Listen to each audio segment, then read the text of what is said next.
रोहन और सीमा की नई नई शादी हुई थी।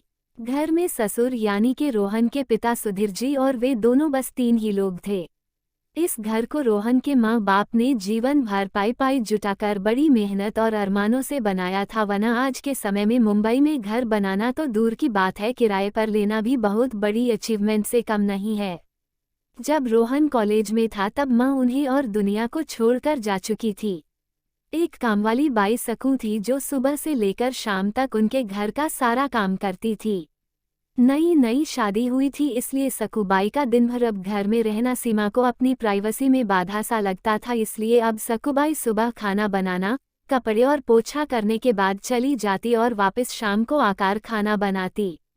सकूबाई की दोपहर की गैरहाजिरी से कई छोटे मोटे काम दिखाई देने लगे, जिनमें से ज्यादातर काम बिना कहे सुधीर जी ये सोचकर कर लिया करते कि बहू को मदद हो जाएगी, लेकिन बहू सोचती कि ससुर को औरतों के काम में दखल देने की आदत है। एक दिन मौका देखकर सीमा ने रोहन से कहा, क्यों ना हम बाबूजी को वृद्धाश्रम में भेज दे। सिर्फ एक बार पैसा भरना पड़ेगा और उन्हें भी अपने उम्र के लोगों का साथ मिल जाएगा। हमें भी अपनी प्राइवेसी के बारे में ज्यादा सोचना नहीं पड़ेगा। रोहन ने सीमा की बातों पर ज्यादा ध्यान नहीं दिया। कुछ दिन ही बीते थे कि बाबूजी अपने दोस्तों के साथ एक हफ्ते के लिए टूर पर गए और इत्तेफाक से इसी दौरान सकूबाई भी छुट्टी पर थी। फिर क्या, सीमा को जैसा चाहिए था वैसा समय मिलने लगा। अब रोहन रेस्टोरेंट में खाना खा लेता और सीमा का काम ऑमलेट, ब्रेड या मैगी से चल जाता।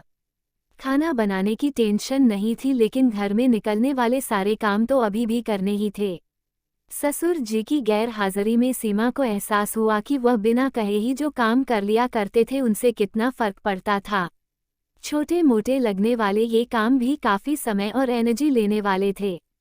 कुछ दिन बीतने के बाद एक दिन रोहन सीमा को कहता है, चलो आज कहीं बाहर घूम कर आते हैं। सीमा बड़ी खुशी खुशी सज-धज कर बाहर घूमने के लिए तैयार हो जाती है। रोहन सीमा को अपने घर से 4 किलोमीटर दूर एक चौल में लेकर आता है।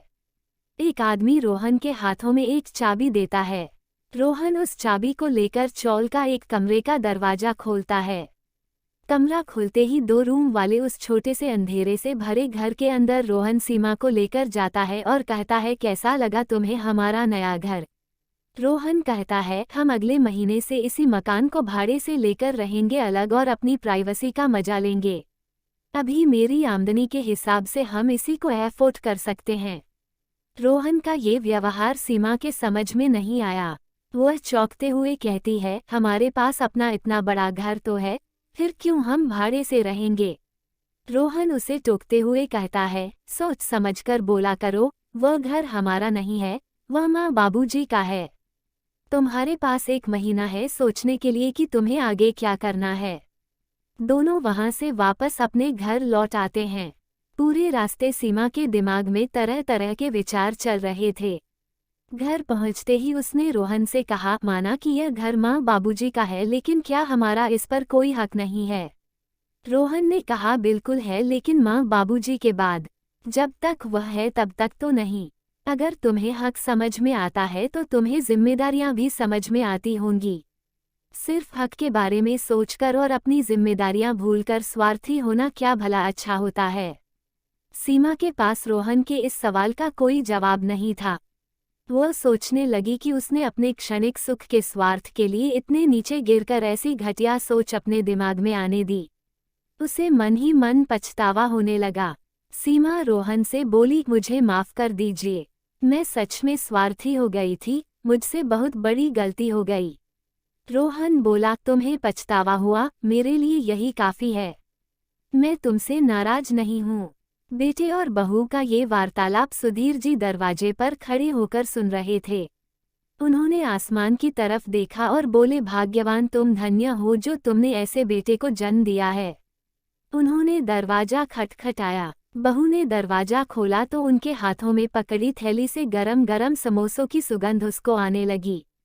ससुर ने अपनी बहू से कहा, वो कोने वाले हलवाई के पास से लाया हूँ, तुम्हें बहुत पसंद है ना। सीमा को अपने ससुर के प्रति विचार और ससुर के उसके प्रति प्यार, उन दोनों का फर्क समझ में आते ही उसकी आंखों में पश्चाताप के आंसू और चेहरे पर अपने परिवार के प्यार के कारण मुस्कान आ गई। आशा करती हूँगी कि आपको ये कहानी पसंद आई होगी। इस कहानी पर आपकी क्या राय है कमेंट करके जरूर बताइए। कहानी पसंद आई हो तो लाइक और शेयर करना बिल्कुल ना भूलिए। चैनल पर नए हो तो चैनल को सब्सक्राइब जरूर कीजिए। कहानी सुनने के लिए आपका बहुत बहुत धन्यवाद।